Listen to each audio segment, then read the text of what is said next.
Good morning and welcome back to Reading Wikis for You, where we read the wiki articles for you. And today we're going to be reading about the Las Vegas Raiders National Football League team.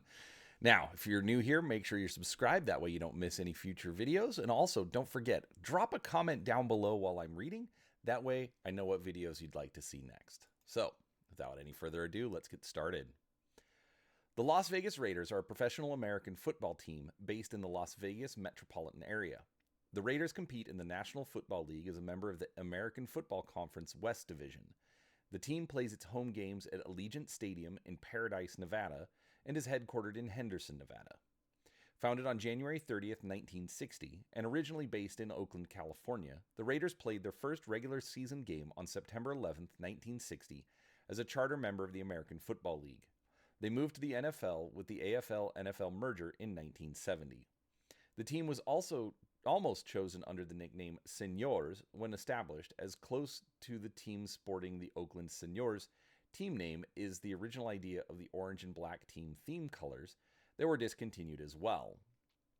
The team departed to Oakland to play in Los Angeles from the 1982 season through the 1994 season, before returning to Oakland at the start of the 1995 season.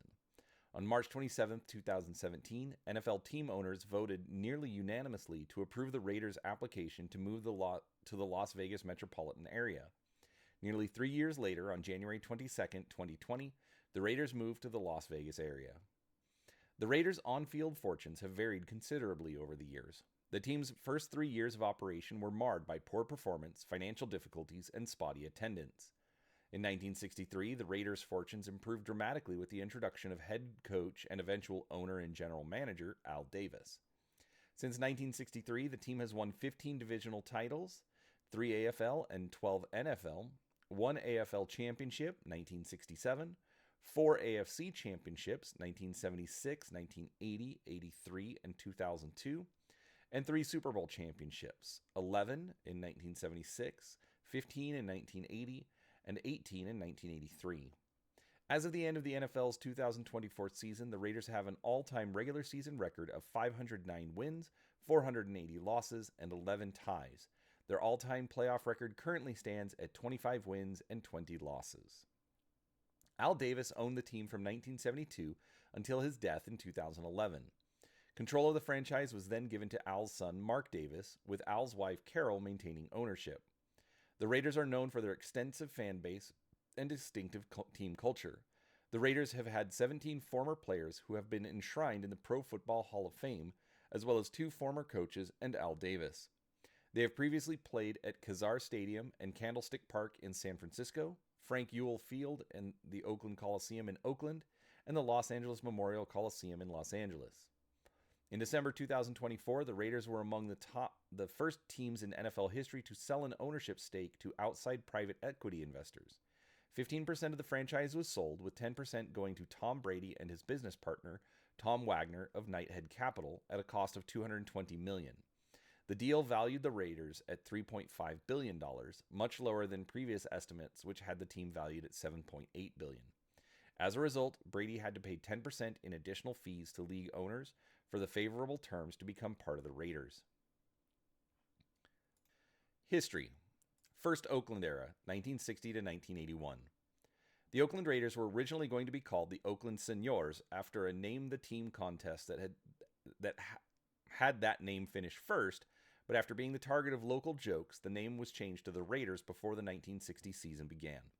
Having enjoyed a successful collegiate coaching career at Navy during the 1950s, San Francisco native Eddie Erdelatz was hired as the Raiders' first head coach. On February 9, 1960, after rejecting offers from the NFL's Washington Redskins and the AFL's Los Angeles Chargers, Erdelatz accepted the Raiders' head coaching position. In January 1960, the Raiders were established in Oakland, and because of the NFL interference with the original 8th franchise owner, were the last team of 8 in the new American Football League to select players, thus relegated to the remaining talent available. The 1960 Raiders' 42-man roster included 28 rookies and only 14 veterans. Among the Raiders' rookies were future Pro Football Hall of Fame inductee center Jim Otto and future Raiders head coach quarterback Tom Flores. In their debut year under Erdelatz, the Raiders finished with a 6-8 record and a third-place finish in the AFL West Division. On September 18, 1961, Erdelatz was dismissed after the Raiders were outscored 77-46 in the first 2 games of the season. On September 24, 1961, after the dismissal of Erdelatz, management named Los Angeles native and offensive line coach Marty Feldman as the Raiders' head coach. The team finished the 1961 season with a 2-12 record. Feldman began the 1962 season as Raiders head coach, but was fired on October 16, 1962 after an 0-5 start. From October 16th through December, the Raiders were coached by Oklahoma native and former assistant coach Red Conkright. Under Conkright, the Raiders went 1-8, finishing the season with a 1-13 record. Following the 1962 season, the Raiders appointed Conkright to an interim mentor position as they looked for a new head coach. After the 1962 season, the Raiders' managing general partner F. Wayne Valley hired Al Davis as Raiders head coach and general manager. At 33, he was the youngest person in professional football history to hold the positions. Davis immediately began to implement what he termed the vertical game, an aggressive offensive strategy inspired by the offense developed by the Chargers head coach Sid Gilman. Under Davis, the Raiders improved to 10-4, and he was named the AFL's Coach of the Year in 1963.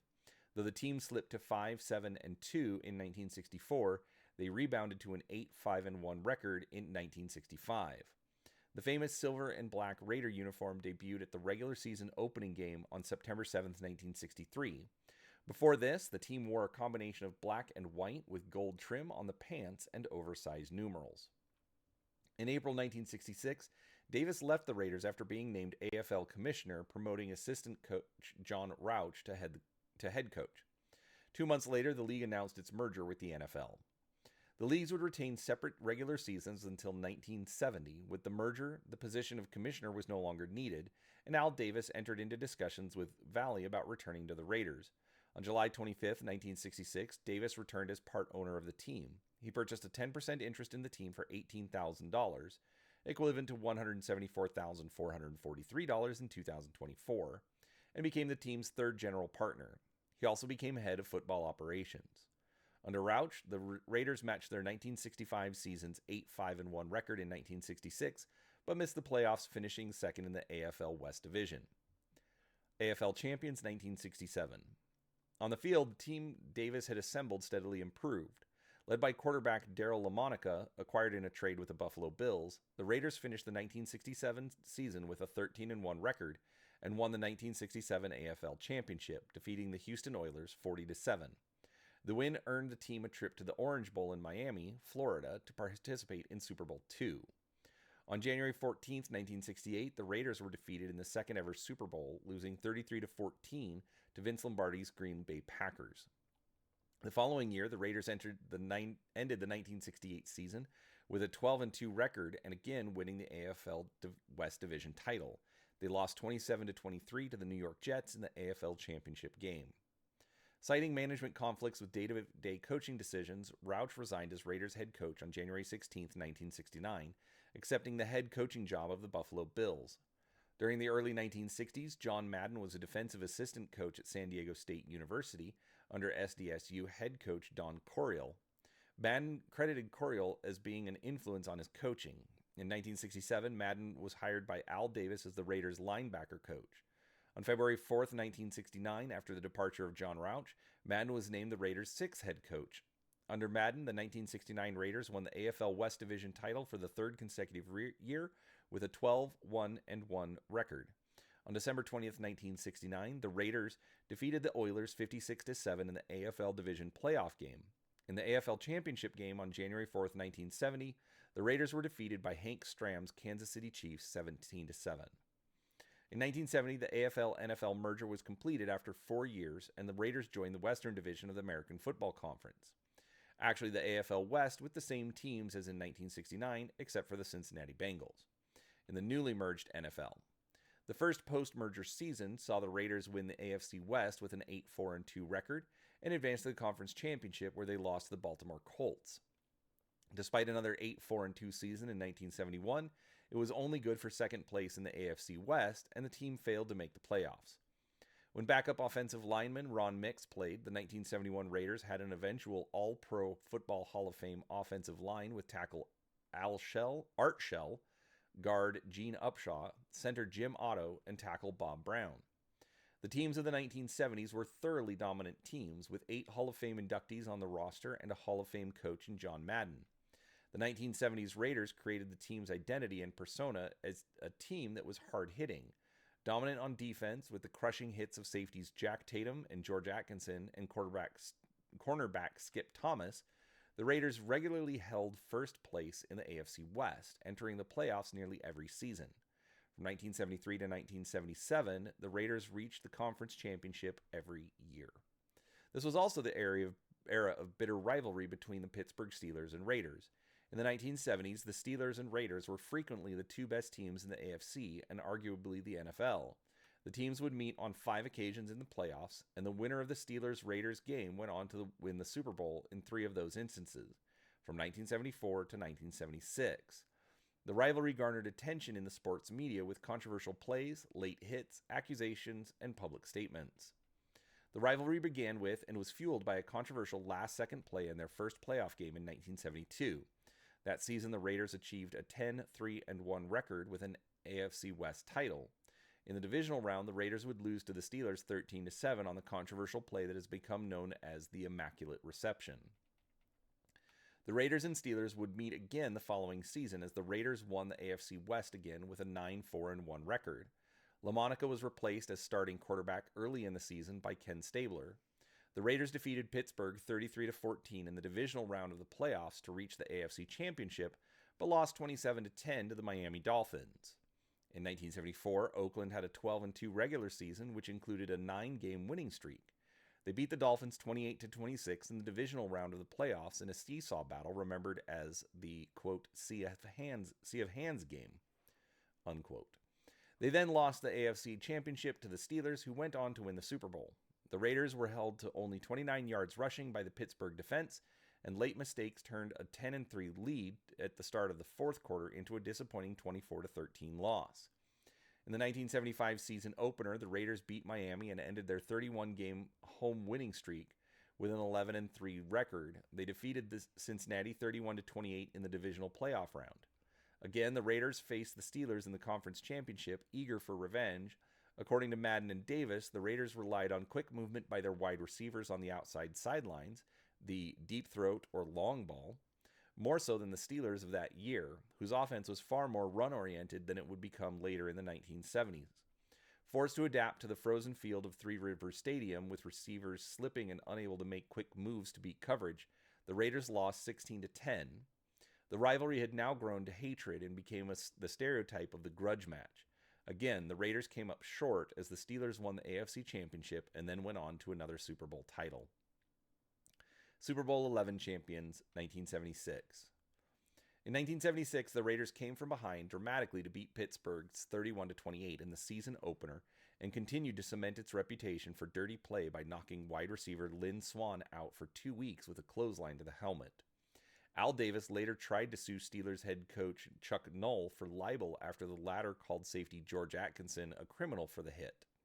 The Raiders won 13 regular season games and a close, controversial 21-17 victory over New England in the divisional playoffs. With the Patriots up by 3 points in the final 2 minutes, referee Ben Dreith called roughing the passer on New England's Ray Sugarbear Hamilton after he hit Oakland quarterback Ken Stabler.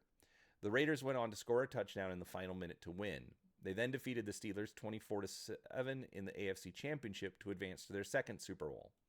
In Super Bowl 11, Oakland's opponent was the Minnesota Vikings, a team that had lost 3 previous Super Bowls.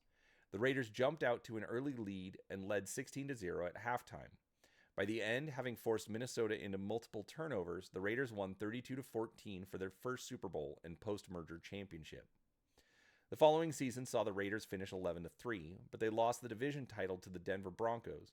They settled for a wild card, beating the Colts in the second longest overtime game in NFL history, which featured the ghost to the post. The Raiders then fell to the Broncos in the AFC Championship.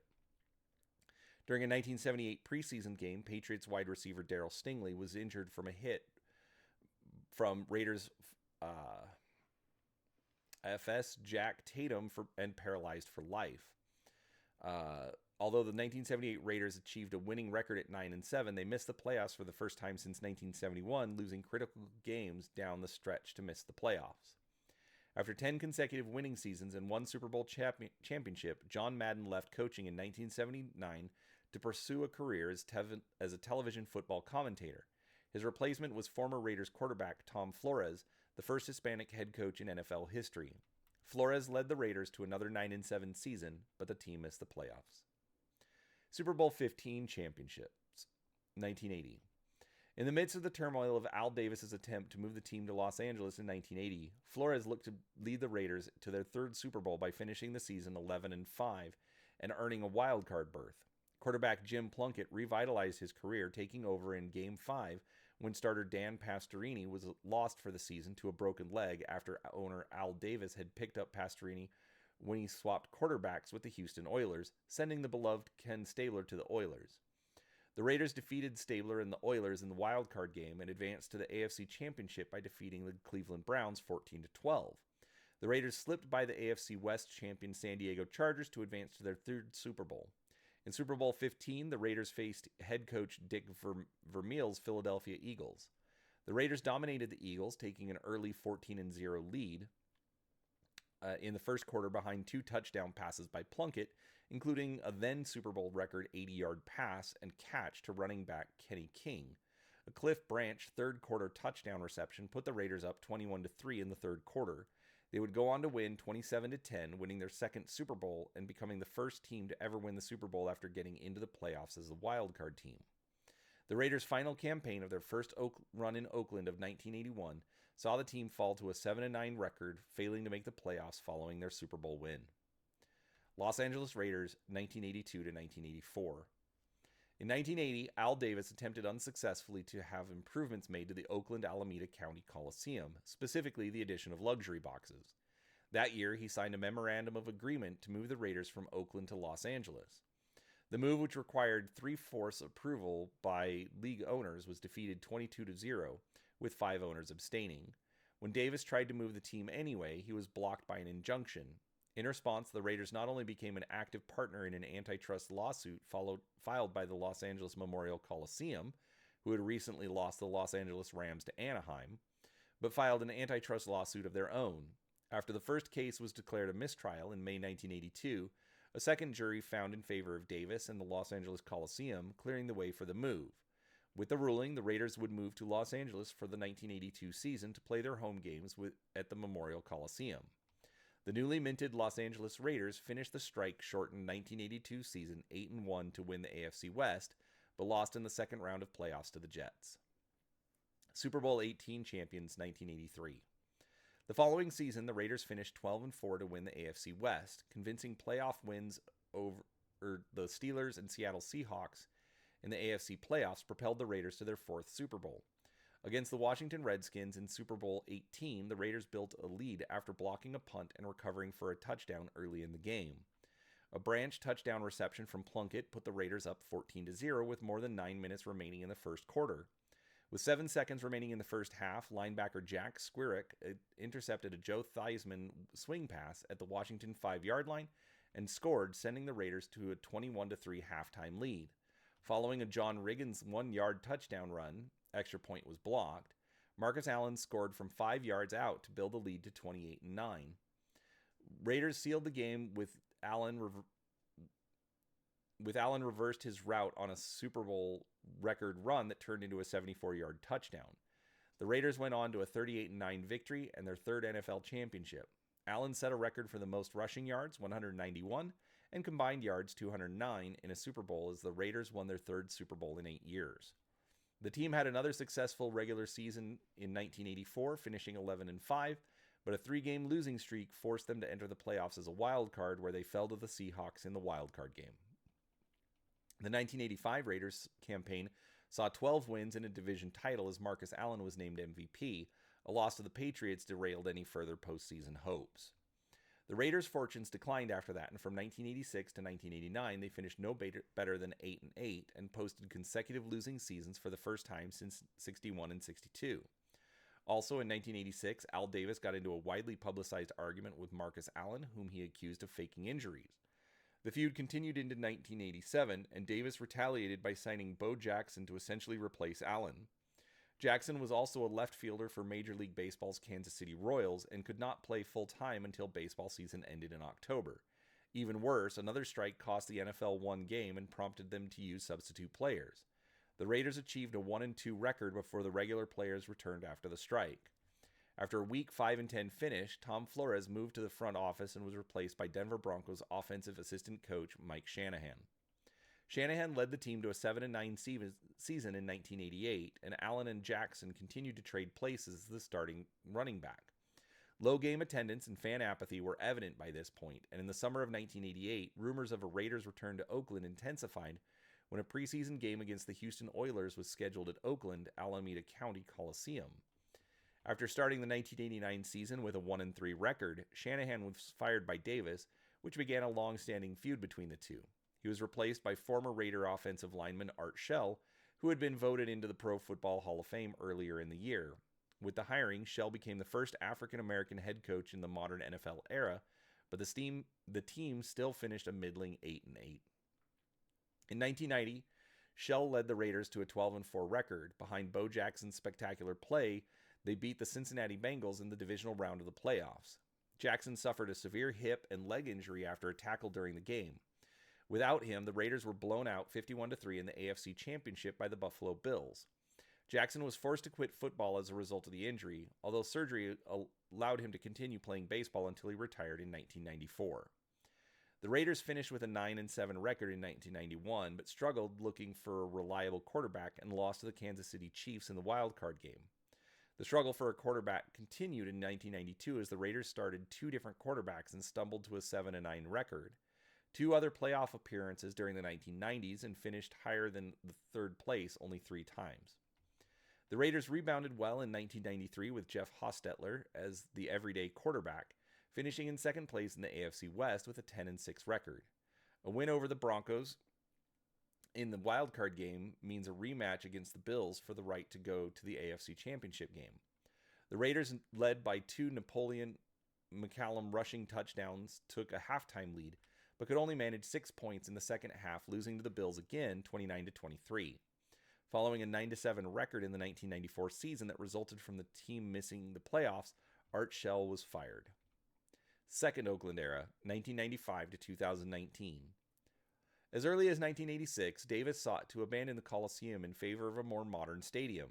In addition to sharing the venue with the USC Trojans, the Raiders were less than ecstatic with the Coliseum as it was aging and still lacked the luxury suites and other amenities that Davis was promised when he moved the Raiders to Los Angeles.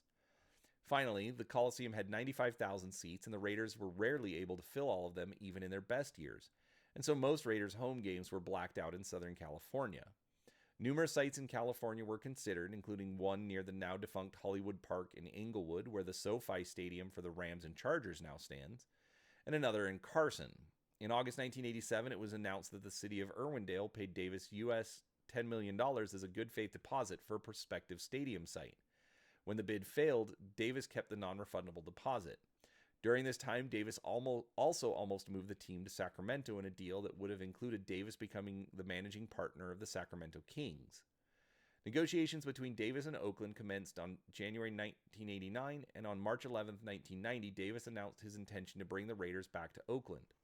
By September 1990, numerous delays had prevented the completion of the deal between Davis and Oakland.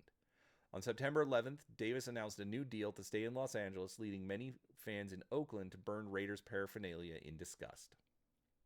On June 23, 1995, Davis signed a letter of intent to move the Raiders back to Oakland. The move was approved by the Alameda County Board of Supervisors the next month. As the NFL had never recognized the Raiders' initial move to Los Angeles, they could not disapprove of the move or request a moving fee, which had to be paid by the Los Angeles Rams for their move to St. Louis. In order to convince Davis to return, Oakland spent $220 million on stadium renovations. These included a new seating section, commonly known as Mount Davis, with 10,000 seats. It also built the team a training facility and paid all its moving costs. The Raiders paid $525,000 a year in rent, a fraction of what the nearby San Francisco 49ers paid to play at the now extinct Candlestick Park, and did not pay maintenance or game day operating costs. The move was greeted with much fanfare, and under new head coach Mike White, the 1995 season began well for the Raiders. Oakland started 8-2, but injuries to starting quarterback Jeff Hostetler contributed to a 6-game losing streak for an 8-8 finish, and the Raiders failed to qualify for the playoffs for a second consecutive season. After 2 more losing seasons, 7-9 in 1996 and 4-12 in 1997, under White and his successor Joe Bugle, Davis selected a new head coach from outside the Raiders organizations for only the second time when he hired Philadelphia Eagles offensive coordinator John Gruden. Gruden previously worked for the 49ers and Green Bay Packers under head coach Mike Holmgren. Under Gruden, the Raiders posted consecutive 8-8 seasons in 1998 and 1999. Oakland finished 12-4 in the 2000 season, the team's most successful in a decade. Led by veteran quarterback Rich Gannon, MVP, Oakland won their first division title since 1990 and advanced to the AFC Championship, where Gannon was hurt when sacked by Baltimore Ravens lineman Tony Siragusa. The Raider offense struggled without Gannon, and the Raiders fell 16-3 to the eventual Super Bowl champion Ravens. The Raiders acquired all-time leading receiver Jerry Rice before the 2001 season. They started 10-3 but lost their last 3 games and finished with a 10-6 record and a wild-card playoff slot. They defeated the New York Jets 38-24 in the wild-card round to advance to face the New England Patriots. In a game in which the Raiders led for most of the game was played in a heavy snowstorm. In what would be known as the Tuck Rule game, late in the fourth quarter with the Patriots trailing the Raiders by a field goal, Raiders star cornerback Charles Woodson blitzed Patriots quarterback Tom Brady, causing an apparent fumble which was recovered by Raiders linebacker Greg Biekert. The recovery would assuredly have led to a Raiders victory, as the Raiders would have a first down with 1 minute 43 seconds remaining, and the Patriots had no more timeouts. The play was reviewed and determined to be an incomplete pass. It was ruled that Brady had pump faked and then had not yet tucked into the ball into his body, which by rule cannot result in a fumble, was instead an incomplete pass, though this explanation was not given on the field but after the NFL season had ended. The Patriots retained possession and drove for a game-tying field goal. The game went into overtime and the Patriots won 16-13. On February 18, 2002, the Raiders made a move that involved releasing Gruden from his contract and allowing the Tampa Bay Buccaneers to sign him. In return, the Raiders received $8 million and 4 future draft picks from the Buccaneers. Davis was later quoted as stating that he did not regret the move at all. Bill Callahan, who served as the team's offensive coordinator and offensive line coach during Gruden's tenure, was named head coach.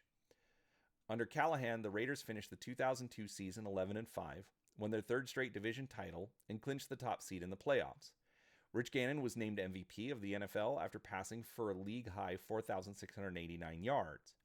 After beating the Jets and Titans by large margins in the playoffs, the Raiders made their 5th Super Bowl appearance in Super Bowl 37.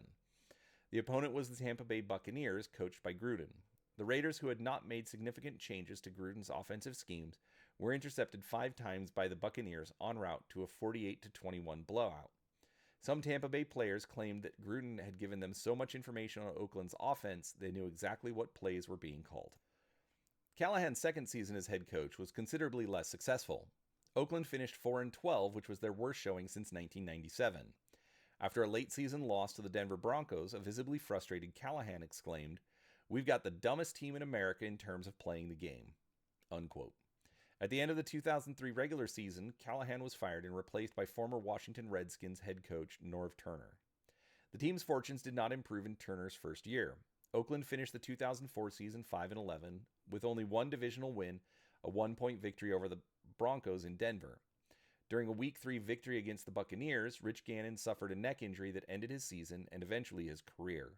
He never returned to the team and retired before the 2005 season. Kerry Collins, who led the New York Giants to an appearance in Super Bowl 35 and signed with Oakland after the 2003 season, became the team's starting quarterback. In an effort to bolster their offense, in early 2005, the Raiders acquired Pro Bowl wide receiver Randy Moss via a trade with the Minnesota Vikings and signed free agent running back Lamont Jordan of the New York Jets. After a 4-12 season and a second consecutive last-place finish, Turner was fired as head coach. On February 11, 2006, the team announced the return of Art Shell as head coach. In announcing the move, Al Davis said that firing Shell in 1995 had been a mistake. Under Shell, the Raiders lost their first 5 games in 2006 en route to a 2-14 record, the team's worst since 1962. Despite having one of the best defenses, Oakland's offense struggled greatly, scoring just 168 points, fewest in franchise history, and allowing a league-high 72 sacks. Wide receiver Jerry Porter was benched by Shell for most of the season in what many viewed as a personal rather than football-related decision. Shell was fired again at the end of the season. The Raiders also earned the right to the first overall pick in the 2007 NFL Draft for the first time since 1962 by virtue of having the league's worst record. On January 22, 2007, the team announced the hiring of 31-year-old USC offensive coordinator Lane Kiffin, the youngest coach in franchise history and the youngest coach in the NFL. In the 2007 NFL Draft, the Raiders selected LSU quarterback Jamarcus Russell with the number 1 overall pick, despite a strong objection from Kiffin. Russell, arguably the biggest bust in NFL history, held out until September 12th and did not make his first career start until Week 17. Kiffin coached the Raiders to a 4-12 record in the 2007 season. After a 1-3 start to 2008 and months of speculation and rumors, Davis fired Kiffin on September 30th. Tom Cable was named as Kiffin's interim replacement and subsequently signed as the 17th head coach of the Raiders on February 3, 2009. The team's finish to the 2008 season would turn out to match their best since they lost the Super Bowl in the 2002 season. They still finished 5-11 and ended up third in the AFC West, the first time they did not finish last since 2002. They would produce an identical record in 2009. The season was somewhat ameliorated by the fact that 4 of the Raiders' 5 wins were against opponents with above 500 records. In 2010, the Raiders became the first team in NFL history to go undefeated against their division yet miss the playoffs. 6-0 in the AFC West, 8-8 overall, 3 games behind the Jets for the second wildcard entry. On January 4, 2011, owner Al Davis informed head coach Tom Cable that his contract would not be renewed, ending his tenure with the organization. Many Raider players, such as punter Shane Lechler, were upset with the decision. On January 17, 2011, it was announced that offensive coordinator Hugh Jackson was going to be the next Raiders head coach. A press conference was held on January 18, 2011, to formally introduce Jackson as the next Raiders head coach, the 5th in just 7 years. Following Davis's death during the 2011 season, new owners Carroll and Mark Davis decided to take the franchise in a drastically different direction by hiring a general manager. On New Year's Day of 2012, the Raiders played the San Diego Chargers, hoping to go to the playoffs for the first time since 2002. The game ended with a 38-26 loss. Their season ended with another disappointing 8-8 record. The Raiders named Green Bay Packers Director of Football Operations Reggie McKenzie as the team's first general manager since Al Davis on January 6, 2012. On January 24, 2012, McKenzie hired Dennis Allen as the team's 18th head coach. He was the first Raiders defense-oriented head coach since John Madden's retirement after the 1978 season. The Raiders began 2012 by running a nose tackle when they run a 4-3 defense. They lost their home opener on Monday Night Football against San Diego 22-14 and finished the season 4-12. In the 2013 season, the Raiders began making major roster moves. These included the signing of linebackers Kevin Burnett, Nick Roach, and Kaluka Maiava, defensive tackles Pat Sims and Vance Walker, cornerbacks Tracy Porter and Mike Jenkins, defensive end Jason Hunter and safety Usama Young, and the release of wide receiver Darius Hayward-Bay, safety Michael Huff, linebacker Rolando McClain, and defensive tackle Tommy Kelly. Starting quarterback Carson Palmer was traded to the Arizona Cardinals in exchange for a 6th-round draft pick and a conditional 7th-round draft pick. Shortly before, they had traded a 5th-round pick and an undisclosed conditional pick in exchange for Matt Flynn. In addition to signing Matt Flynn, the Raiders also welcomed back Charles Woodson, signing him to a 1-year deal in mid-May. The Raiders finished the 2013 season with a record of 4-12. In the 2014 NFL Draft, the Raiders selected linebacker Khalil Mack in the first round and quarterback Derek Carr in the second round, hoping each would anchor their side of the ball. Carr was given control early as he was chosen as the starter for the opening of the 2014 season. After a 0-4 start to the 2014 season and an 8-28 overall record as head coach, Allen was fired. Offensive line coach Tony Sparano was named interim head coach on September 30th. The Raiders finished the 2014 season with a record of 3-13. Carr started all 16 games for the Raiders and the first Raider since 2002 to do so. First-round pick Mack finished third in Defensive Rookie of the Year voting. Jack Del Rio was hired to become the new head coach of the Raiders on January 14, 2015, replacing the fired Dennis Allen, who coincidentally had preceded him as the Broncos defensive coordinator, and interim head coach Tony Sparano. The Raiders showed great improvement in Del Rio's first season, improving upon their 3-win 2014 season, going 7-9 in the 2015 season. Rookie wide receiver Amari Cooper fulfilled almost all expectations, and Derek Carr continued his improvement at quarterback. Cooper, Mack, Murray, and Carr were selected to participate in the Pro Bowl. Defensive end Khalil Mack was the first player ever to be selected as an AP 2015 All-Pro team at 2 positions in the same year. The day following the conclusion of the 2015 regular season, the Raiders, St. Louis Rams, and San Diego Chargers all filed to move to Los Angeles. On January 12, 2016, the NFL owners voted 30-2 to allow the Rams to return to LA and approved a stadium project in Inglewood proposed by Rams owner Stan Kroenke over a competing project in Carson that the Chargers and Raiders had jointly proposed.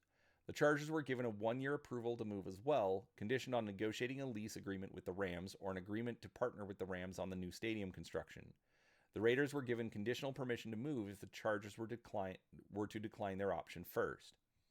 As part of the Rams' decision to move, the NFL offered to provide both the Chargers and the Raiders $100 million each if they could work out new stadiums in their home markets. The Chargers eventually announced on January 12, 2017 that they would exercise their option to move to Los Angeles following the failure of a November 2016 ballot initiative to fund a new stadium in San Diego. In an official statement on the Rams' decision, the Raiders offered they would now turn our attention to exploring all options to find a permanent stadium solution. Las Vegas and San Antonio were heavily rumored as possible destinations. By mid-February 2016, the team had worked out a 1-year lease agreement with the city of Oakland to play at O.Co Coliseum with the option for a second 1-year lease. In late January 2016, billionaire Sheldon Adelson, president and CEO of the Las Vegas Sands Corporation casino empire, proposed a new domed stadium in Las Vegas to potentially house the University of Nevada Las Vegas football team and a possible NFL team. Adelson quickly reached out to the Raiders to discuss the team partnering on the new stadium. In April 2016, without promising the team would move, Raiders owner Mark Davis met with the Southern Nevada Tourism Infrastructure Committee and pledged $500 million towards Adelson Stadium if public officials agreed to contribute to the stadium. A group of investors led by former NFL stars Ronnie Lott and Rodney Peete proposed a new stadium to the city of Oakland on June 2016 as a way to keep the Raiders in the city. Nevada's legislature approved a $750 million public subsidy for the proposed domed Las Vegas stadium in October 2016. Davis informed his fellow NFL owners that he intended to file for moving to Las Vegas following the end of the season. On November 28, 2016, the Raiders secured their first winning season since 2002 with a comeback win against the Carolina Panthers, and on December 18th, the team clinched their first postseason berth since 2002 with a victory over the San Diego Chargers. On December 20th, 2016, the NFL announced that the Raiders would have 7 Pro Bowl selections: Khalil Mack, Derek Carr, Amari Cooper, Donald Penn, Kelechi Osemele, Rodney Hudson, and Reggie Nelson. This was the most selections for the team since 1991 and the most for any team in the 2016 NFL season. As the 5th seed in the AFC in the 2016 NFL playoffs, the Raiders faced the Houston Texans in the opening wildcard round. With significant injuries hampering the team, including the loss of starting quarterback Carr in the second-to-last regular season game, they lost to the Texans 27-14. The Raiders filed paperwork with the NFL on January 19, 2017 to move the club from Oakland to Las Vegas, Nevada by the 2020 season. The vote for the team's move took place on March 27, 2017, and the NFL approved the Raiders' move to Las Vegas by a 31-1 vote. Only the Miami Dolphins dissented from the proposed move. Subsequently, the team announced that it would continue to be known as the Oakland Raiders for the 2017 and 18 NFL seasons and play its games in Oakland for at least those 2 seasons. Before the 2017 season, the Raiders signed quarterback Derek Carr to a then NFL record contract extension of 5 years and $125 million. Following their first trip to the playoffs in 14 years, the Raiders expected bigger things in 2017, with a return to the playoffs seeming likely. The Raider defense struggled mightily on the year under Ken Norton Jr., but later improved with John Pagano as the defensive coordinator, and the Raiders' offense could not return to its previous year's form under the first-year offensive coordinator Tom Downing. After winning the first 2 games of the season, the Raiders lost 4 straight and 6 of their next 8, leaving them 2 games below 500 with 6 games remaining. They would win their next 2 games but lose their final 4 games, ending the season a disappointing 6-10. On December 31st, 2017, following a loss to the Los Angeles Chargers in Week 17, head coach Del Rio was fired by Mark Davis after being granted a 4-year contract extension before the season. The return of John Gruden in final years in Oakland, 2018 and 2019. On January 6, 2018, the team announced the return of John Gruden as head coach. Gruden returned to the Raiders in coaching after a 9-year stint with ESPN, serving as analyst for Monday Night Football. Davis, who had reportedly been wanting to hire Gruden for 6 years, gave Gruden a 10-year contract worth an estimated $100 million. One of the first major moves of the second Gruden era was a blockbuster trade that sent Khalil Mack, who was holding out for a new contract to the Chicago Bears, for 2 first-round draft picks, and later sent Amari Cooper to the Dallas Cowboys for another first-round draft pick. During the 2018 season, the Raiders fired general manager Reggie McKenzie, replacing him with the NFL Network's draft expert Mike Mayock for the 2019 season. The Raiders finished 4-12 and in last place in the AFC West for the first time since 2014. The next year, in what would be the last season of the team's second tenure in Oakland, the team posted a 3-game turnaround with a 7-9 record. Las Vegas Raiders, 2020 to present. Final years of the Gruden era and Rich Bisaccia, 2020 and 2021. On January 22, 2020, it was announced that the Raiders had moved to Las Vegas. The Raiders played the 2020 season without fans in attendance for home games due to the ongoing COVID-19 pandemic. They started the season 6-3, but lost 5 of their last 7 games to finish the season 8-8 and missed the playoffs for the 4th consecutive season. A league investigation in 2021 revealed that Gruden had used racist, misogynistic, and homophobic language in emails in 2011 while working for ESPN. The emails referred to NFL Commissioner Roger Goodell as a, quote, faggot, unquote, and a, quote, clueless anti-football pussy, unquote. He also said Goodell should not have pressured the Rams to draft, quote, queers, unquote, referring to Michael Sam, the first openly gay player drafted in NFL history. He also stated that players who protest the national anthem should be fired, specifically referring to former 49ers safety Eric Reid. Gruden also called then United States Vice President Joe Biden a quote, nervous, clueless pussy, unquote. He resigned on October 11, 2021, after more details of the emails were released by the New York Times. Special teams coordinator Rich Bisaccia was named the interim head coach of the Raiders following Gruden's resignation. Shortly after the resignation, owner Mark Davis refused to comment on the controversy. On November 2, 2021, starting wide receiver Henry Ruggs was arrested and charged with multiple felonies after killing a woman in a car crash. Later that day, the Raiders released Ruggs. On November 8th, cornerback Damon Arnett was released after a video surfaced of him brandishing firearms. The Raiders finished with a 10-7 record and earned a wild-card playoff berth. The Raiders saw their season end with a 26-19 loss to the Cincinnati Bengals in the wild-card round. Josh McDaniels and Dave Ziegler era 2022 and 23, Antonio Pierce 2024. On January 30, 2022, the Raiders announced the hiring of Dave Ziegler as general manager. Ziegler was previously the director of player personnel for the New England Patriots and served in the Patriots scouting department from 2013 to 2021. On January 31, 2022, the Raiders announced the hiring of Josh McDaniels as head coach. On February 4, 2022, the Raiders announced the hiring of Patrick Graham as defensive coordinator. In the 2022 season, the Raiders finished with a 6-11 record. Following the season, the Raiders released Derek Carr.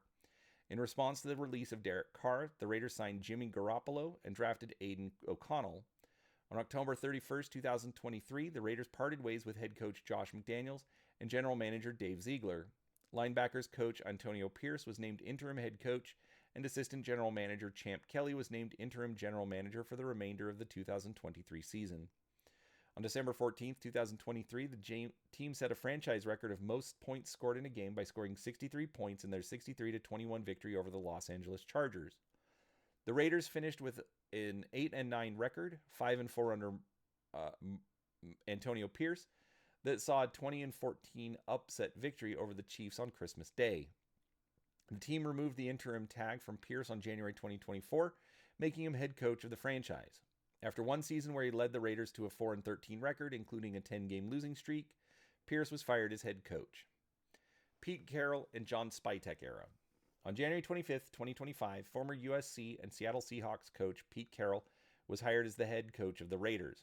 Departing Seattle after 15 years with the Seahawks organization, upon coaching his first game for the Raiders, he will become the oldest head coach in NFL history at 73. During the offseason, the Raiders traded for Geno Smith, reuniting Carroll with his former Seahawks quarterback. Championships. AFL Championships. The Raiders finished the 1967 season with a 13-1-0 record and won the 1967 AFL Championship. They subsequently lost to the Green Bay Packers in Super Bowl II. Super Bowl Championships. The Raiders have won a total of 3 Super Bowl championships. They won their first Super Bowl under head coach John Madden and their next 2 with Tom Flores. For the 1976 season under John Madden, Super Bowl 11 against the Minnesota Vikings, winning 32-14. Under Tom Flores in 1980, Super Bowl 15 against the Philadelphia Eagles, 27-10. 1983, Super Bowl 18 against the Washington Redskins, winning 38-9. They've also won 4 AFC championships, multiple division championships. Obviously, I'm skipping over those. All right, logos and uniforms. When the team was founded in 1960, the Oakland Tribune held a Name the Team contest. The winning name was the Oakland Seniors.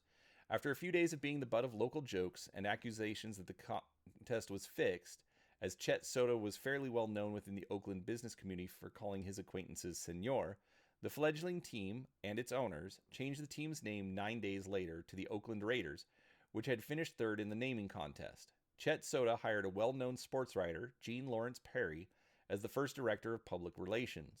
Perry, who was hired in 1959 as the first front office hire, commissioned an unknown Berkeley artist and asked that the logo be created, which included a helmeted man with an eye patch with the firm chin of a Randolph Scott, as well known as a well-known Western film actor. The new owners had their newly minted Raiders logo, a pirate wearing a football helmet with an eye patch on a gold football background, with 2 white swords in black trim with gold handles crossed behind the football. The original Raiders uniforms were black and gold with Gothic numerals, while the helmets were black and with a white stripe and no logo. The team wore this design from 1960 to 1962. In a very rare move, the jerseys displayed the player's full name on the back, before being pared down to only the surname in 1963. When Al Davis became head coach and general manager in 1963, he changed the team's color scheme to silver and black and added a logo to the helmet. This logo is a shield that consists of the words Raiders at the top, 2 cross cutlasses with handles up and cutting edge down, and superimposed head of a Raider wearing a football helmet and a black eye patch covering his right eye. Over the years, it has undergone minor color modifications, such as changing the background from silver to black in 1964, but it has essentially remained the same. The Raiders' current silver and black uniform design has essentially remained the same since it debuted in 1963. It consists of silver helmets, silver pants, and either black or white jerseys. The black jerseys have silver lettering names and numbers, while the white jerseys have black lettering names and numbers with silver outlining the numbers only. Originally, the white jerseys had black letters for the names and silver numbers with a thick black outline, but they were changed to black with a silver outline for the 1964 season. In 1970, the team used silver numerals with a black outline and black lettering names for the season. In 1971, the team again displayed black numerals and have stayed that way ever since, with the exception of the 1994 season as part of the NFL's 75th anniversary, where they donned the 1963 helmets with the 1970 silver away numbers and black lettering names. The Raiders wore their white jerseys at home for the first time in their history on September 28, 2008, against the San Diego Chargers. The decision was made by Lane Kiffin, who was coaching his final game for the Raiders, and was purportedly due to intense heat. The high temperature in Oakland that day was 78 degrees. For the 2009 season, the Raiders took part in the AFL Legacy program and wore 1960s throwback jerseys for games against other teams in the former AFL. In the 2012 and 2013 seasons, the team wore black cleats as a tribute to Al Davis. The team reverted to white cleats in 2014, though in recent years the NFL relaxed its rules on primary cleat colors, allowing some players to wear black or gray and silver cleats. In the 2016 season, the Raiders brought back their classic white jerseys with silver numerals as part of the NFL Color Rush initiative. Unlike the regular uniforms, which are paired with silver pants and black and white socks, the Color Rush jerseys were paired with white pants with silver stripes and all white socks. Starting in 2018, the Raiders retired the white pants but kept the throwback white jerseys, wearing them along with silver pants and black socks in a style reminiscent of the 1970 road set. No changes to uniforms or logos were made during the team's move to Las Vegas, aside from changing Oakland to Las Vegas on various wordmark logos. Home fields. After splitting the first home season between Kezar Stadium and Candlestick, the Raiders moved exclusively to Candlestick Park in 1961, where total attendance for the season was about 50,000 and finished 2-12.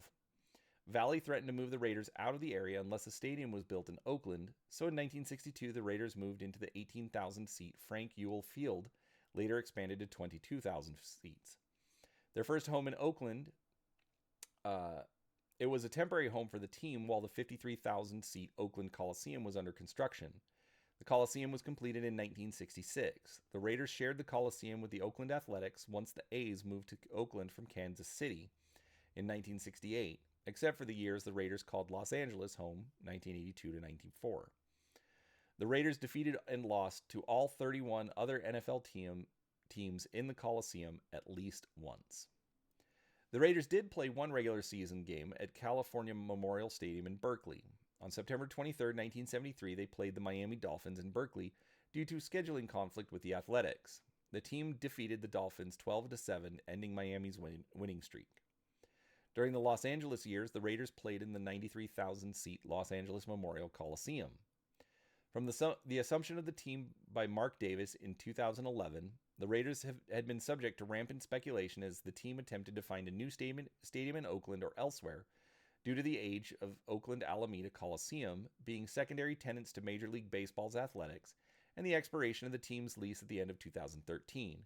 After looking into a variety of options in the Bay Area, Los Angeles, and elsewhere, the team ultimately moved to the Las Vegas area in 2020, where Allegiant Stadium was finishing construction. The Raiders share the 65,000-seat stadium with the UNLV Rebels football program. Culture slogans. Al Davis coined slogans such as pride and poise, commitment to excellence, and just win, baby, all of which are registered trademarks of the team. Commitment to excellence comes from a quote from Vince Lombardi. Quote, "The quality of a person's life is in direct proportion to their commitment to excellence, regardless of their chosen field of endeavor." Unquote. Raider Nation. The nickname Raider Nation refers to the fans of the team spread throughout the United States and the world. Members of the Raider Nation who attend home games are known for arriving to the stadium early, tailgating, and dressing up in face masks and black outfits. The Raider Nation is also known for the Black Hole, originally a specific area of the Coliseum, sections 104 to 107, frequented by the team's rowdiest and most fervent fans from 1995 until 2019. Al Davis created the phrase Raider Nation in 1968. In September 2009, Ice Cube recorded a song for the Raiders named Raider Nation. In 2010, Davis took part in a documentary for ESPN's 30 for 30 series titled Straight Outta LA. It mainly focuses on NWA and the effect of the Raiders' image on their persona. In 2012, Ice Cube wrote another song for the Raiders as part of Pepsi's NFL Anthems campaign. Come and Get It was released on September 14, 2012. Cheerleaders. The Las Vegas Raiderettes are the cheerleading squad for the Las Vegas Raiders. They were established in 1961 as the Oakland Raiderettes. During the team's time in Los Angeles, they were the Los Angeles Raiderettes. Los Angeles Raiderettes. They have been billed as football's fabulous females. Radio and television. Las Vegas Raiders Radio Network. Raider games are broadcast in English on 36 radio stations across the western United States, including flagship stations KOMP 92.3 FM, the Rock Station, and KRLV Raider Nation Radio 920 AM in Las Vegas. Games are broadcast on radio stations in Nevada, California, Oregon, Colorado, Hawaii, and Arkansas. Jason Horowitz is the play-by-play announcer, along with former Raiders tackle Lincoln Kennedy doing commentary. George Atkinson and Jim Plunkett offer pre- and post-game commentary. Compass Media Networks is responsible for producing and distributing Raiders radio broadcasts. Raider games are broadcast in Spanish on 8 radio stations across Nevada and California, including flagship Spanish language station KENO 1460 Deportes Vegas in Las Vegas. Christian Echeverria is the Spanish language play-by-play announcer, with Harry Ruiz doing commentary. Bill King was the voice of the Raiders from 1966 to 1992, during which time he called approximately 600 games. The Raiders awarded him rings for all 3 of their Super Bowl victories. It is King's radio audio heard on most of the NFL Films highlight footage of the Raiders. King's call of the Holy Roller has been labeled, by Chris Berman among others, as one of the 5 best in NFL history. King died in October 2005 from complications after surgery. Former San Francisco 49ers tight end Monty Stickles and Scotty Sterling, an Oakland Tribune sports writer, served as color commentators with King. The Raider games were called on radio from 1960 to 1962 by Bud, Wilson Keene, Foster, and Mel Venter, and from 1963 to 1965 by Bob Blum and Dan Galvin. Until their dismissal before the 2018 season, Greg Papa was the voice of the Raiders, with former Raiders quarterback and coach Tom Flores doing commentary from 1997 to 2017. From 2018 until 2022, Brent Musburger was the voice of the Raiders. In June 2017, it was announced that Beasley Media Group signed a 2-year deal as the Las Vegas flagship radio partner of the Raiders. Beasley's stations, KCYE, The Coyote, and KDWN, began carrying all preseason and regular season games in the 2017 season. Beginning with the 2019 season, the Raiders' Las Vegas flagship station became 93.1 The Mountain, KYMT. In 2020, a deal was signed with Lotus Broadcasting to make KOMP the Raiders' flagship station and rebrand KBAD to KRLV Raider Nation Radio. Television. The Raiders games are broadcast in Las Vegas on CBS affiliate KLAS TV, and in the Bay Area on CBS owned and operated station KPIX TV, and on Las Vegas Fox affiliate KVVU TV, and in the Bay Area on Fox owned and operated station KTVU. Unless there is an NFL blackout locally, Sunday night games are on Las Vegas NBC affiliate KSNV, and in the Bay Area on NBC owned and operated station KNTV. In 2018, Thursday games moved to KTVU and KVVU TV in Oakland and Las Vegas, respectively, formerly airing on either NBC or CBS before 2018. All Thursday games air on NFL Network otherwise. Traditionally, Monday night games airing on ESPN would air on ABC affiliate KTNV TV in Las Vegas and ABC owned and operated station KGO TV in San Francisco. During the team's 2 tenures in Oakland, the Raiders were a beneficiary of league scheduling policies. Both the Raiders and the San Francisco 49ers shared the San Francisco Bay Area market on the west coast of the United States. This meant that the Raiders could not play any home games, road division games against the Denver Broncos or Los Angeles Chargers, or interconference road games against the NFC West in the early 10 a.m. Pacific time slot. In addition, they could not play interconference home games at the same time or network as the 49ers. As a result, both teams generally had more limited scheduling options and also benefited by receiving more primetime games than usual. Starting shortly after the announcement of the Raiders' move to Las Vegas, KVVU TV, the local Fox affiliate in Vegas, began carrying all of the team's preseason games and special content. In 2020, a deal was made with Nexstar Media Group for stations in Raiders markets, placing Raiders preseason and special content on KRON TV in the Bay Area and KTLA in Los Angeles, KTVX in Salt Lake City, KHON TV in Honolulu, and KGET TV in Bakersfield, alongside KVVU and KLAS in Las Vegas. Rivalries. Divisional rivals. Kansas City Chiefs. The Chiefs are one of the Raiders' most iconic and long-standing divisional foes, with the rivalry dating back to the earliest days of the AFL. Oakland lost the 1969 AFL Championship against Kansas City, who went on to beat the Minnesota Vikings and win the Super Bowl. From 1990 to 1999, the Raiders lost 17 out of 20 regular season meetings between the Chiefs, including a 10-game losing streak at Kansas City. The Raiders also lost to the Chiefs 10-6 in the wild card round on December 28, 1991. On September 8, 1996, the Chiefs also began to lead the overall series against the Raiders for the first time since November 23, 1969. On January 1, 2000, the last game of the 1999 NFL regular season, The Raiders defeated the Chiefs for the first time in Kansas City since 1988 in overtime on a 33-yard field goal kick made by Joe Nedney. Until October 19, 2017, when they defeated the Chiefs 31-30 on a game-tying touchdown of the last play of the game, leading to a game-winning PAT, the Raiders had lost 5 straight to the Chiefs, their previous win against them being in the 2014 season. However, the Raiders would defeat the Chiefs 40-32 in 2020, snapping a 5-game losing streak and also winning in Kansas City for the first time since 2012. On Christmas Day 2023, the Raiders defeated the Chiefs and snapped another 5-game losing streak. The Chiefs lead the overall series 71-54-2 and are the only team in the AFC West against whom the Raiders have a losing record. Denver Broncos. The Raiders' rivalry with the Broncos is considered to be one of the most heated and well-known rivalries in NFL history. The Raiders managed a 14-game winning streak against the Broncos from 1965 to 1971, which lasted until October 22, 1972, when the Broncos defeated the Raiders 30-23. The Broncos amassed 21 wins in 28 games from the 1995 season and the arrival of the Broncos head coach Mike Shanahan through the 2008 season.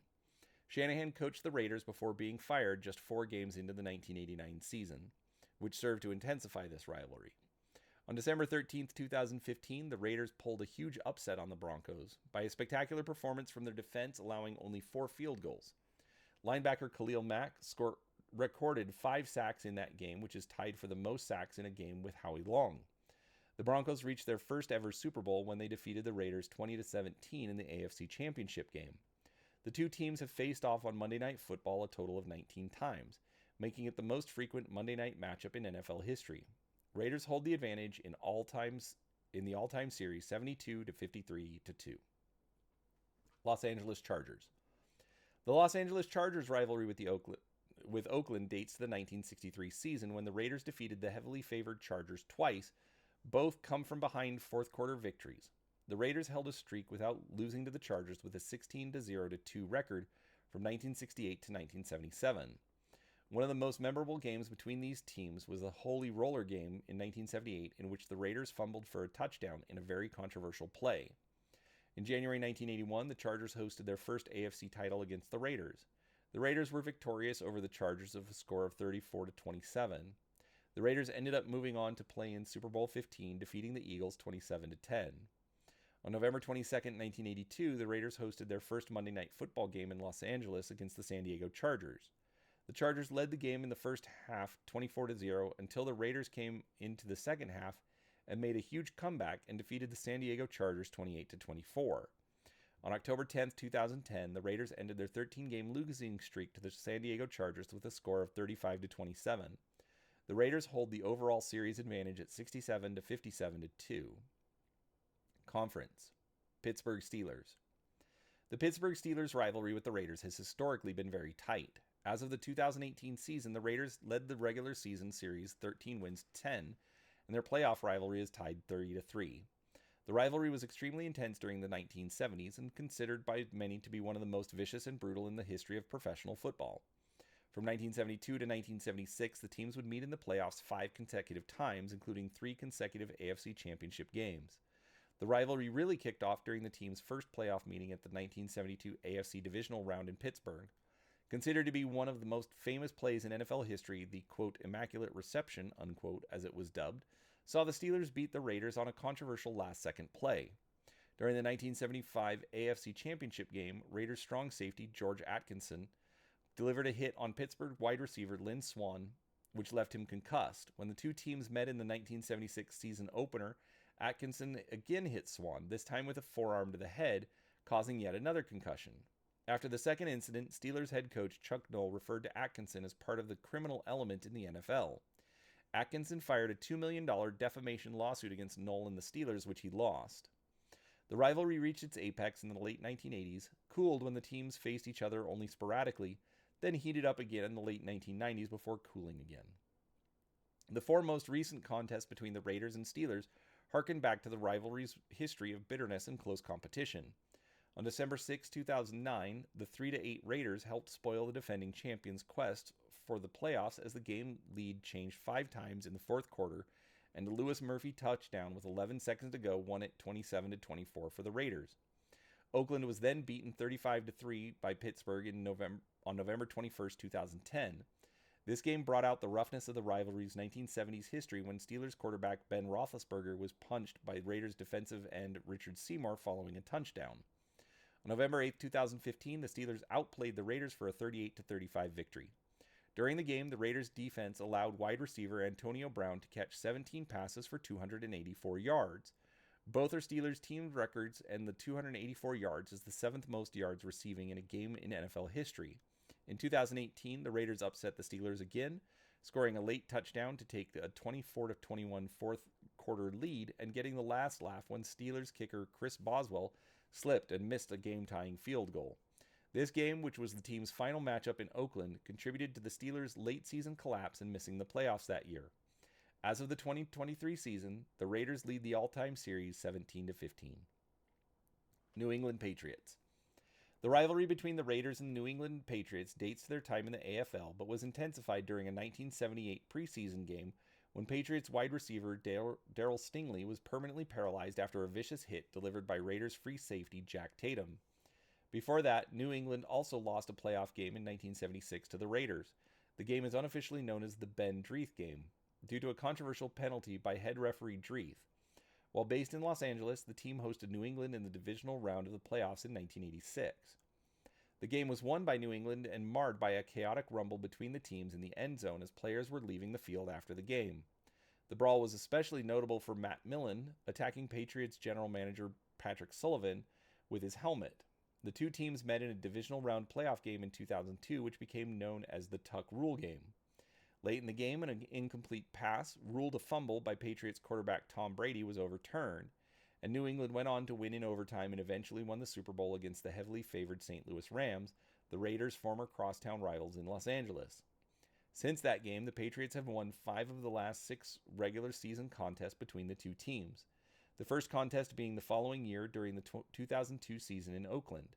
With the Raiders winning 27-20, they met in the 2005 season opener in New England, with the Patriots ruining Randy Moss's debut as a Raider 30-20.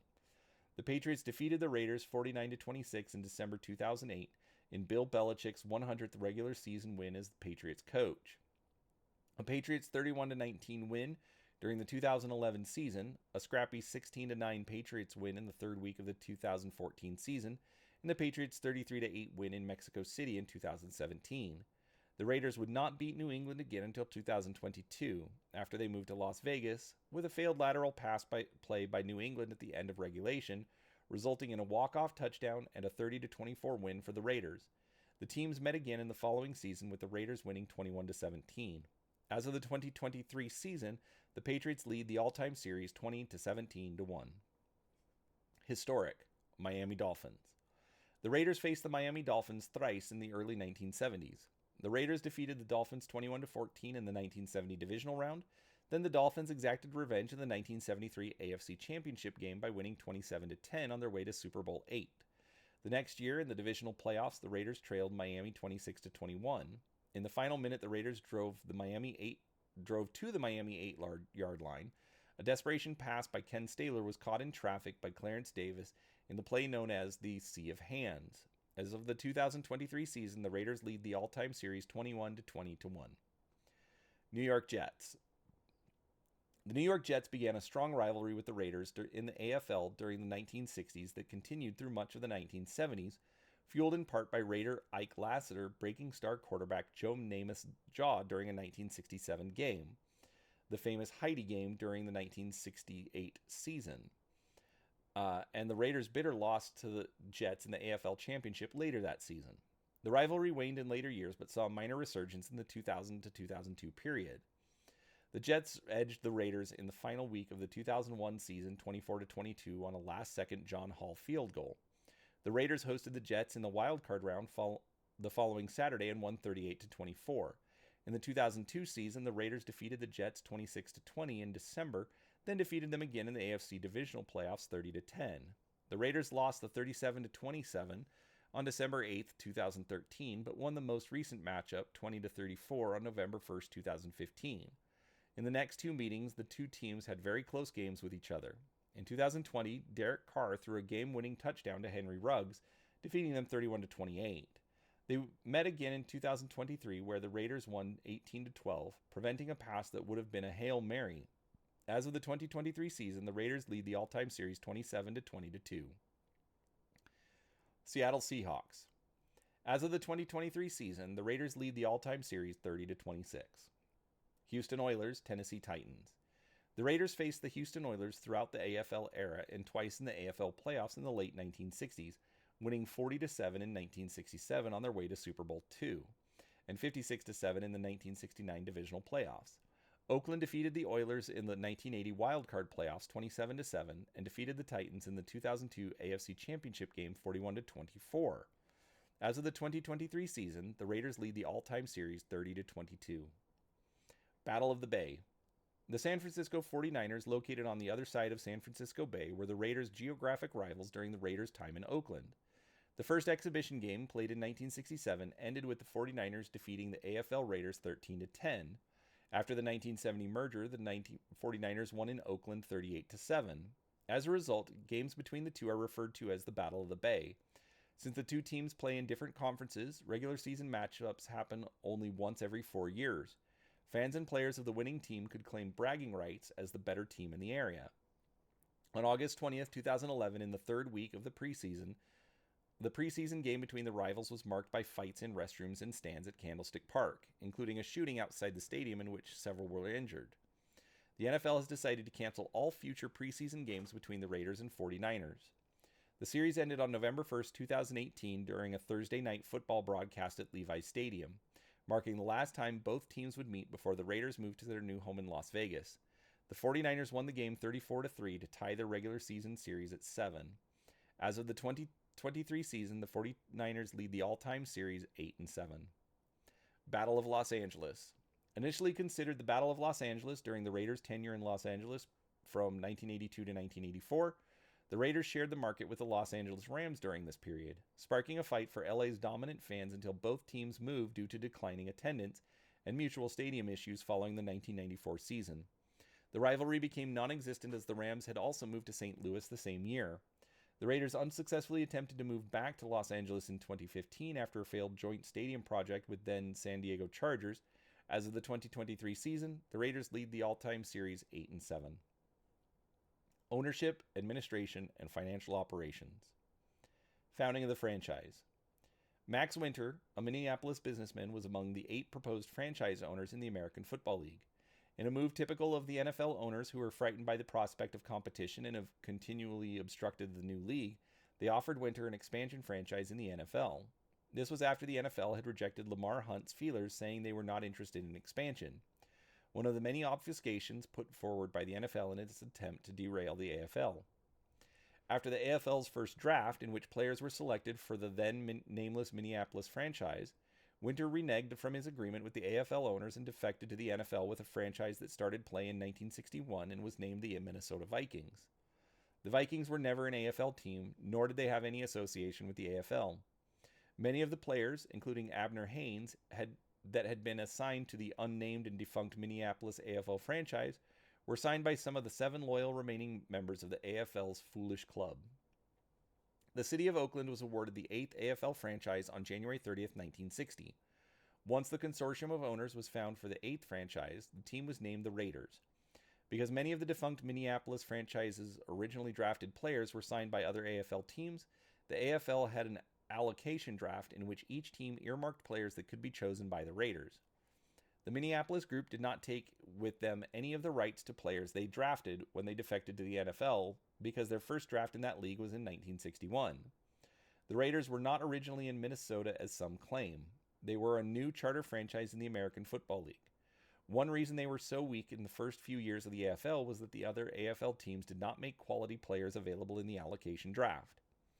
At the time, Oakland seemed an unlikely venue for a professional football team. The city had not asked for a team, there was no ownership group, and there was no stadium in Oakland suitable for pro football. The closest stadiums were in Berkeley and San Francisco. And there was already a successful NFL franchise in the Bay Area in the San Francisco 49ers. The AFL owners selected Oakland after Los Angeles Chargers owner Barron Hilton threatened to forfeit his franchise unless a second team was also placed on the West Coast. Upon receiving the franchise, Oakland civic leaders found a number of business people willing to invest in the new team.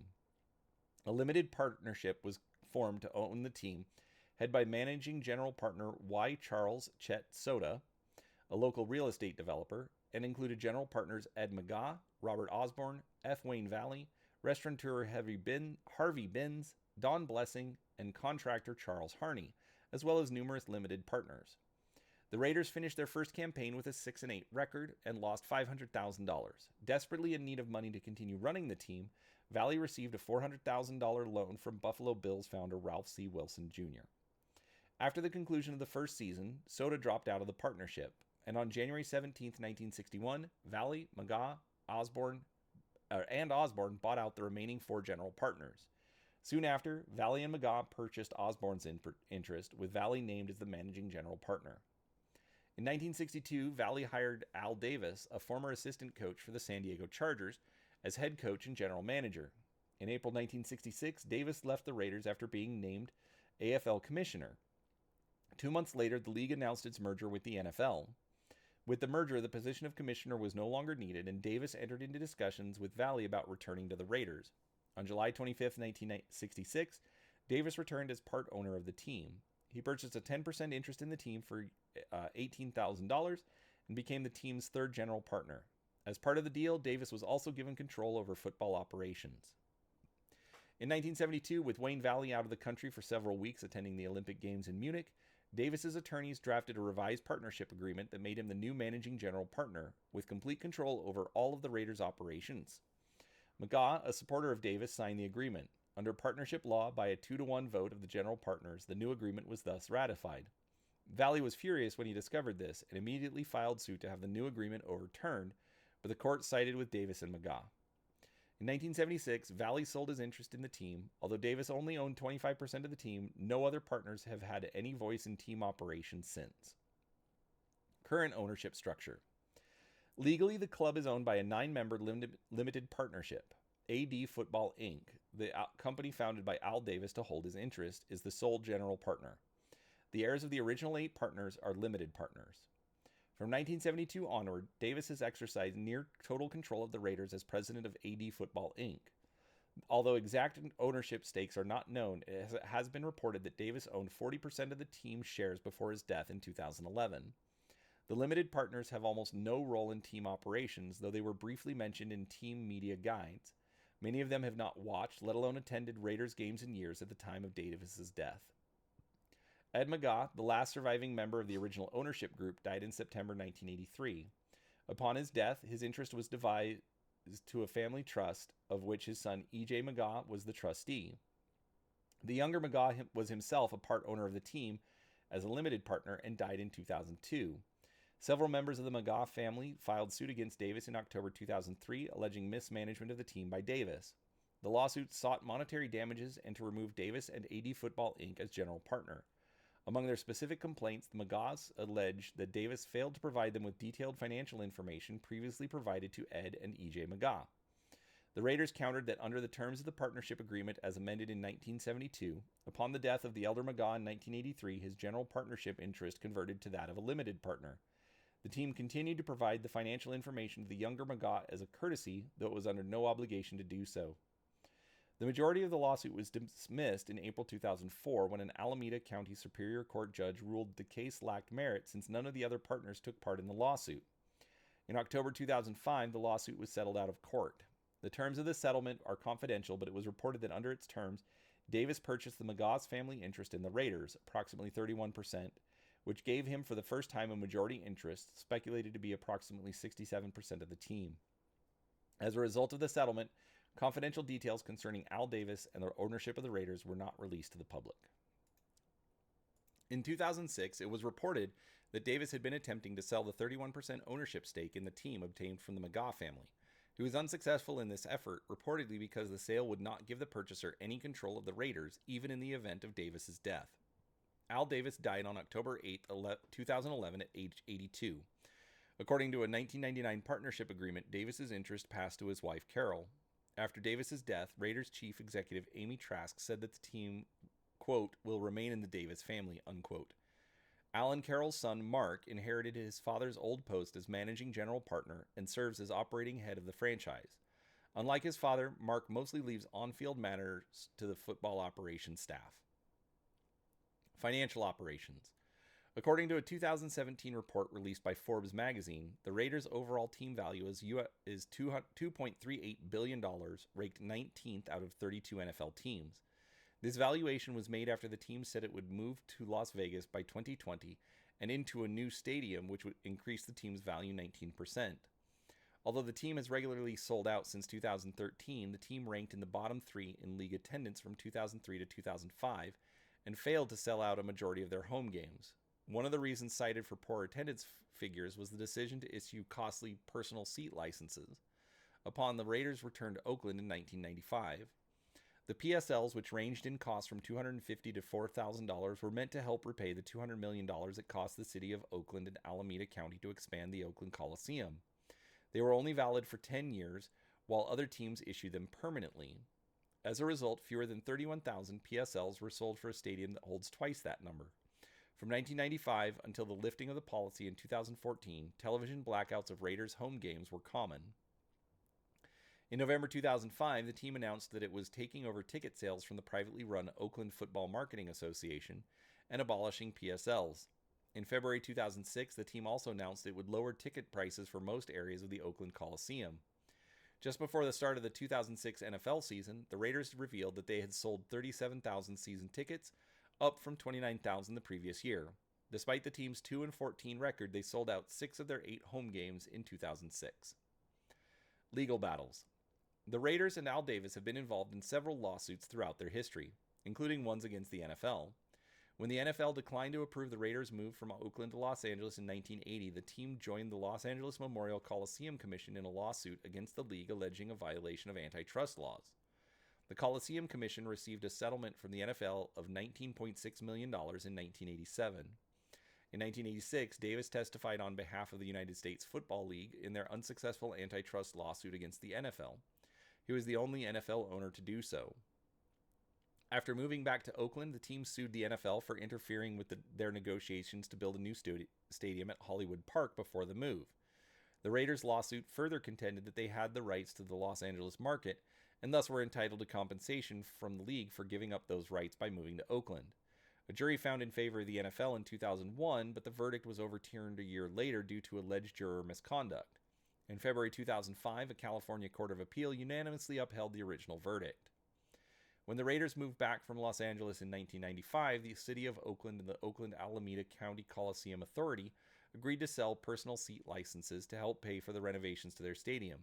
But after games rarely sold out, the Raiders filed suit claiming they were misled by the city and the Coliseum Authority with the false promise that there would be sellouts. On November 2, 2005, a settlement was announced, part of which was the abolishment of PSLs as of the 2006 season.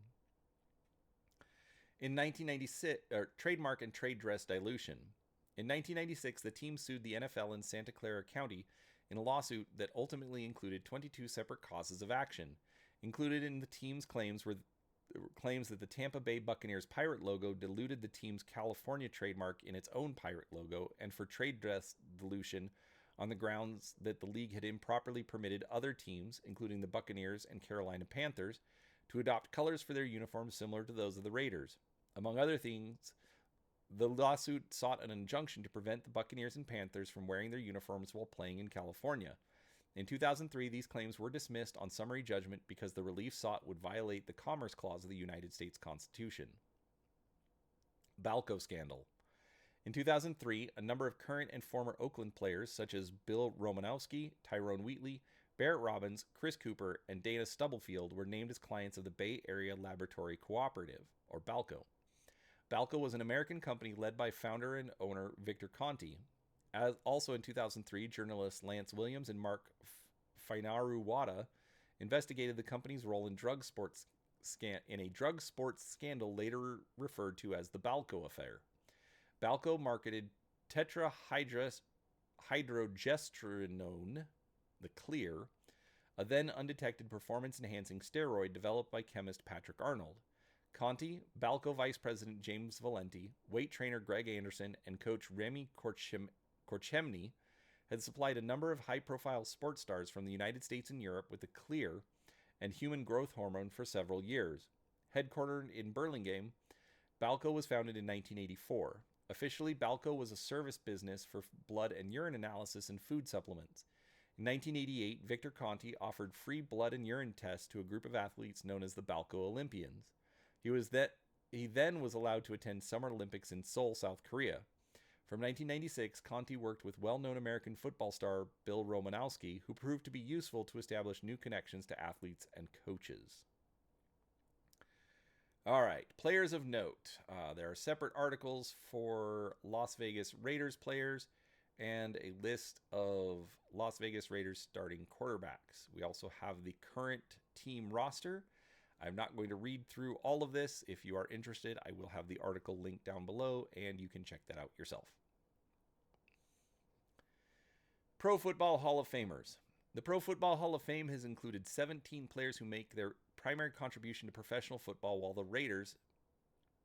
with the Raiders. In addition to coach, owner, commissioner Al Davis, head coach John Madden, head coach Tom Flores, and executive Ron Wolf, the Raiders' total is 31 Hall of Famers. Notes. Hall of Famers who made the major part of their primary contribution for the Raiders are listed in bold. Hall of Famers who spent only a minor portion of their career with the Raiders are listed in normal font. All right, so I'm going to read the number, the name, and the position, and the year inducted into the Hall of Fame. Number 77, Ron Mix, offensive tackle, 1979. 00 and 50, Jim Otto, center, 1980. Number 16, George Blanda, quarterback and kicker, 1981. 24, Willie Brown, cornerback, defensive back coach, director of staff development, 1984. Number 63, Gene Upshaw, guard, 1987. Number 14 and number 25, Fred Biletnikoff, wide receiver and wide receiver coach, 1988. Number 78, Art Shell, offensive tackle, offensive line coach, head coach, 1989. Number 83, Ted Hendricks, linebacker, 1990. 22, Mike Haynes, cornerback, 1997. 29, Eric Dickerson, running back, 1999. 75, Howie Long, defensive end, 2000. 42, Ronnie Lott, safety, 2000. 87, Dave Casper, tight end, 2002. 32, Marcus Allen, running back, 2003. Number 80, James Lofton, wide receiver coach, 2003. Number 76, Bob Brown, offensive tackle, 2004. 26, Ron Woodson, safety, cornerback coach, assistant defensive back coach, 2009. Number 80, Jerry Rice, wide receiver, 2010. Number 99, Warren Sapp, defensive tackle, 2013. Number 8, Ray Guy, punter, 2014. Number 81, Tim Brown, wide receiver, 2015. Number 12, Ken Staler, quarterback, 2016. Number 18, Randy Moss, wide receiver, 2018. Number 24, Charles Woodson, quarterback, 2021. Number 21, Cliff Branch, wide receiver, 2022. Number 92, Richard Seymour, defensive end, 2022. Number 21, Eric Allen, cornerback, 2025. Al Davis, coach, owner, commissioner, 1992. John Madden, head coach, 2006. Ron Wolf, scout, player, personnel director, 2015. Tom Flores, head coach, 2021. Retired numbers. The Raider organization does not retire jersey numbers of former players on an official or unofficial basis. All 100 numbers are available for any player, regardless of stature or who previously wore the number. All right. Individual awards. NFL MVP winners. 1974, Ken Stabler, quarterback. 1985, Marcus Allen, running back. 2002, Rich Gannon, quarterback. Super Bowl MVP. Super Bowl 11, Fred Biletnikoff, wide receiver. Super Bowl 15, Jim Plunkett, quarterback. Super Bowl 18, Marcus Allen, running back. Pro Bowl MVP winners. 2001 and 2002, Rich Gannon, quarterback. 2002, Max Crosby, defensive end. NFL Offensive Player of the Year. 1974, Ken Stabler, quarterback. 1985, Marcus Allen, running back. NFL Defensive Player of the Year. 1980, Lester Hayes, cornerback. 2016, Khalil Mack, linebacker. NFL Comeback Player of the Year, 1980, Jim Plunkett, quarterback. 1982, Lyle Alzado, defensive end. NFL Offensive Rookie of the Year, 1982, Marcus Allen, running back.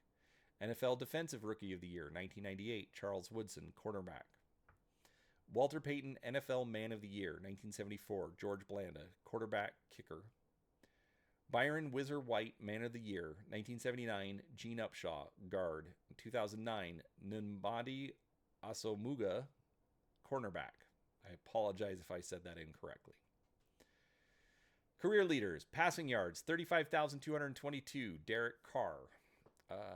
Pass completions, 3,201, Derek Carr. Passing touchdowns, 217, Derek Carr. Rushing yards, 8,545, Marcus Allen. Rushing touchdowns, 79, Marcus Allen. Receptions, 1,070, Tim Brown. Receiving yards, 14,734, Tim Brown. Receiving touchdowns, 99, Tim Brown. Total touchdowns, 104, Tim Brown. Points, 1,799, Sebastian Janikowski. Field goals made, 414, Sebastian Janikowski. Total punt yardage, 48,215, Shane Lechler. Punting average, 47.5, Shane Lechler. Kickoff return yards, 4,841, Chris Carr. Punt return yards, 3,272, Tim Brown. Pass interceptions, 39, Willie Brown, Lester Hayes. Defended passes, pass deflections, 84, Charles Woodson. Sacks, 107.5, Greg Townsend. Forced fumbles, 18, Charles Woodson. Winningest coach, 103, John Madden.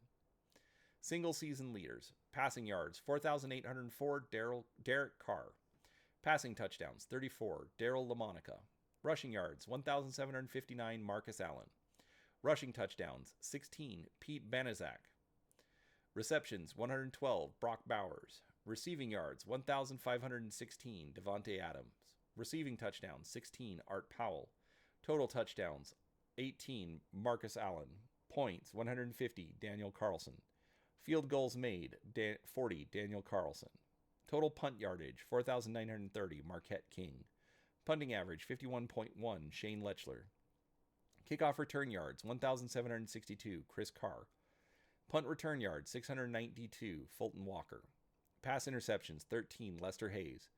Sacks, 16, Derek Burgess. All right, we then have All-Pro and Pro Bowl selections. Check the article for that list. Front office and coaching staff. Again, check the article for that list and for the current staff. And then also there's an article for a season-by-season record for the Las Vegas Raiders. All right, there is the Las Vegas Raiders. I hope you enjoyed that. If you did, please do give it a thumbs up. Make sure that you like the video. Subscribe to the channel if you're new here. Sorry, I'm a little bit out of it. That was a long read. But as always, drop a comment down below. Let me know what you think. And, we'll talk to you next time.